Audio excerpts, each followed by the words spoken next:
Welcome back to my YouTube channel. आज हम बात करेंगे कि घर में हमको कौन सा कुकिंग ऑयल इस्तेमाल करना चाहिए। इसको समझने के लिए मैं आपको कुछ बेसिक कॉन्सेप्ट बताऊंगी। अगर आप उस कॉन्सेप्ट को पूरी तरह से समझ जाते हैं तो मुझे आपको ये बताना ही नहीं पड़ेगा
हीट कर दो तो उनकी जो अंदर जो भी अच्छी प्रॉपर्टीज होती हैं वो खत्म हो जाती हैं।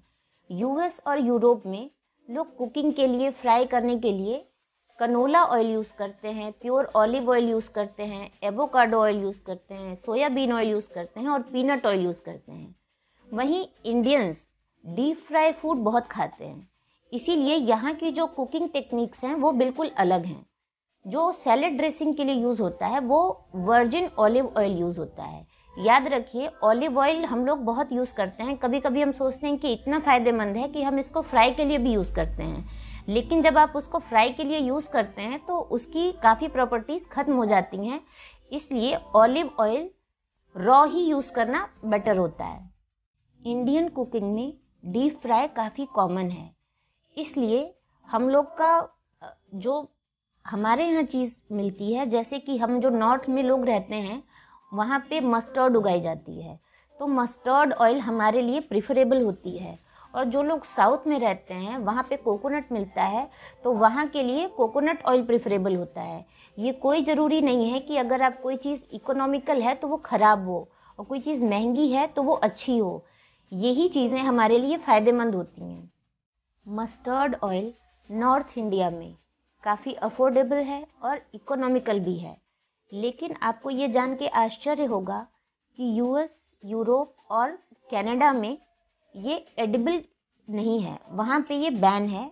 ये केवल एक्सटर्नल यूज़ करते हैं वहाँ पर, क्योंकि इसमें एरिसिक एसिड पाया जाता है, जो कि एक स्टडी की गई थी रैट पर, जिसमें ये पता चला था कि ये हार्मफुल है। इसलिए वो कनोला ऑयल यूज़ करते हैं, उसमें जो एरिसिक एसिड होता है वो 2% होता है, और जो मस्टर्ड ऑयल है उसमें वो 40% होता है। तो इसलिए वहाँ पे मस्टर्ड ऑयल यूज़ नहीं होता है और कनोला ऑयल यूज़ होता है। कनोला ऑयल कनाडा में होता है ज़्यादा से ज़्यादा, इसीलिए इसको कनोला ऑयल कहते हैं, क्योंकि ये कनाडा में ज़्यादा उगाया जाता है।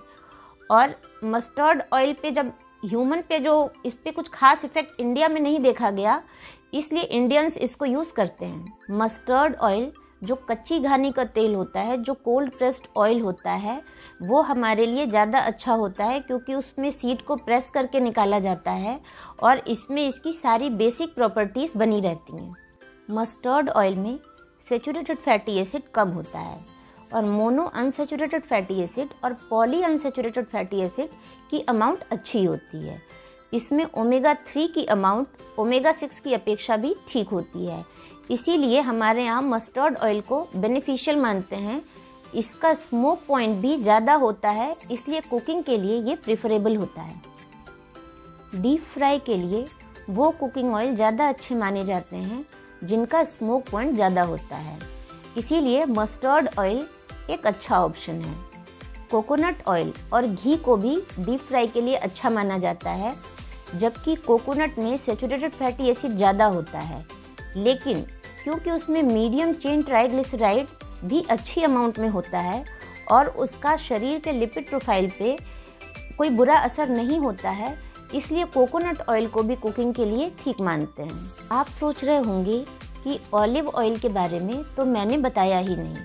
ऐसा इसलिए किया क्योंकि मस्टर्ड ऑयल हमारे यहाँ ईजिली अवेलेबल है, क्योंकि ये लोकली होता है तो अच्छा है, अफोर्डेबल है, इकोनॉमिकल है और बाकी तरह से भी अच्छा है, तो पहले इसके बारे में आपको बता दिया जाए।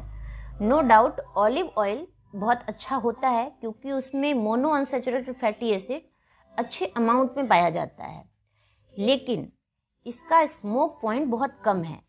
तो जब आप इसको फ्राई करने के लिए यूज़ करते हैं तो इसमें जो भी अच्छी क्वालिटीज़ हैं वो ख़त्म हो जाती हैं, इसीलिए इसको रॉ ही यूज़ करते हैं लोग। एक्सटर्नल यूज़ भी करते हैं और खाने के लिए आप इसको सैलेड ड्रेसिंग के लिए यूज़ कर सकते हैं, उसके लिए ज़्यादा अच्छा है।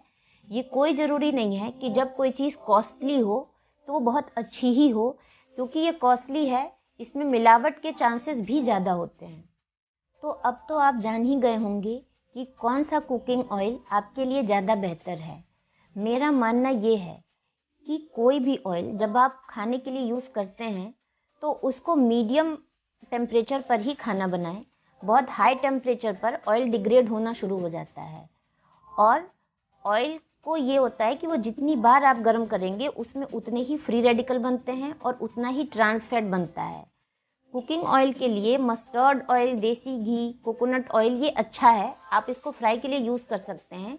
लेकिन भारतीय रसोई घर में एक चीज़ देखी गई है कि मस्टर्ड ऑयल अगर आपने एक बार लगा दिया, एक बार इसमें पूड़ियाँ तल दी, तो फिर कई बार उस तेल को फ्राई करने के लिए यूज़ करते हैं। तो ये हमारे लिए बहुत नुकसानदायक होता है, क्योंकि उसमें ट्रांस फैट लगातार बनते ही चले जाते हैं, और ट्रांस फैट और फ्री रेडिकल बहुत ज़्यादा बनने से ये शरीर के लिए बिल्कुल ही फ़ायदेमंद नहीं रह जाता। ऐसा नहीं है कि हमारे शरीर के लिए अगर अनसैचुरेटेड फैटी एसिड अच्छा होता है तो हम उसको बहुत ज़्यादा अमाउंट में ले लें, क्योंकि फैट की भी ज़रूरत होती है बॉडी को, लेकिन थोड़ी ही होती है। हमारे शरीर को पूरी एक बैलेंस डाइट की ज़रूरत होती है, जिसमें प्रोटीन, कार्बोहाइड्रेट, बाकी चीज़ें भी मायने रखती हैं। इसीलिए आप ऑयल का इस्तेमाल कम से कम करें। जब भी मार्केट में आप कोई ऑयल खरीदने जाते हैं तो आप उसकी पैकिंग को अच्छी तरह से पढ़ें कि वो रिफाइंड है। कभी कभी ऐसा होता है कि ऑलिव ऑयल भी मार्केट में रिफाइंड आता है और आपको पता नहीं होता। इसीलिए आप देख लें कि जो आप ऑयल ले रहे हैं, आपकी डिमांड रिफाइंड ऑयल की है, कच्ची घानी, कोल्ड प्रेस्ड ऑयल और extra virgin oil. Extra virgin का मतलब है कि उसमें उसके जो नेचुरल प्रॉपर्टीज़ हैं वो ज़्यादा से ज़्यादा अवेलेबल होती हैं। तो सब कुछ आप पैकिंग पर देख कर ही ऑयल को खरीदें। अगर आप चाहें तो अपने ऑयल को चेंज कर करके देख सकते हैं, क्योंकि हर ऑयल की अपनी प्रॉपर्टीज़ होती है। आप जितने तरह का ऑयल यूज़ करेंगे उसकी अपनी प्रॉपर्टीज़ के जो फ़ायदे होते हैं वो आपको मिलेंगे। तो चेंज करना भी एक अच्छा ऑप्शन है। एक बात का आप ध्यान रखें, जो कुकिंग ऑयल होता है वो लाइट से और हीट से डिग्रेड होता है। तो जब भी आप कुकिंग ऑयल को रखते हैं, या तो किसी डार्क बर्तन में रखें या वो कांच के डार्क शीशी हो उसमें रखें, और उसको ठंडी जगह पे रखें। कुछ लोग क्या करते हैं, तेल को बहुत लंबे समय तक इकट्ठा कर लेते हैं, लेकिन उसकी भी एक लाइफ होती है। 1 साल के बाद तेल खराब होने लगता है। तो याद रखें कि 1 साल तक ही यूज़ करें, उसके बाद आप तेल बदल दें। Walnut oil, virgin olive oil और फ्लैक्सीड ऑयल, इनका जो स्मोक पॉइंट होता है वो लो होता है। इसीलिए आप इसको रॉ यूज़ करें तो ज़्यादा अच्छा है। डीप फ्राई के लिए ये सूटेबल नहीं होते हैं। जो हाई स्मोक पॉइंट वाले ऑयल हैं जो कि डीप फ्राई में यूज़ हो सकते हैं, वो हैं mustard oil, coconut oil, desi ghee, sunflower oil, peanut oil, canola oil, sesame oil. इसको आप डीप फ्राई के लिए यूज़ कर सकते हैं क्योंकि इसका स्मोक पॉइंट हाई होता है। इस वीडियो से आपका ये पर्पस शायद सॉल्व हो गया हो कि आपको कौन सा तेल कैसे यूज़ करना है। याद रखिए, लो स्मोक पॉइंट वाले जो ऑयल हैं उसको आप सैलेड ड्रेसिंग के लिए यूज़ कर सकते हैं, जैसे कि ऑलिव ऑयल, और जो हाई स्मोक पॉइंट वाले ऑयल हैं उसको आप कुकिंग के लिए यूज़ कर सकते हैं, जैसे कि मस्टर्ड ऑयल। और इस बात का ध्यान रखें कि जब भी आप कुकिंग करें तो आप जो टेम्परेचर रखें वो लो या मीडियम रखें। ज़्यादा टेम्परेचर पर ऑयल की सारी क्वालिटीज़ खत्म हो जाती हैं, नुकसानदायक हो सकते हैं। इसीलिए लो या मीडियम हीट पर ही आप खाना बनाएं, आपके लिए यही अच्छा होगा। अगर आपको मेरा वीडियो पसंद आया हो तो वीडियो को लाइक करें। अगर आपकी और भी क्वेरीज हैं तो कमेंट सेक्शन में जाकर बताएं, और चैनल को सब्सक्राइब करना ना भूलें। धन्यवाद।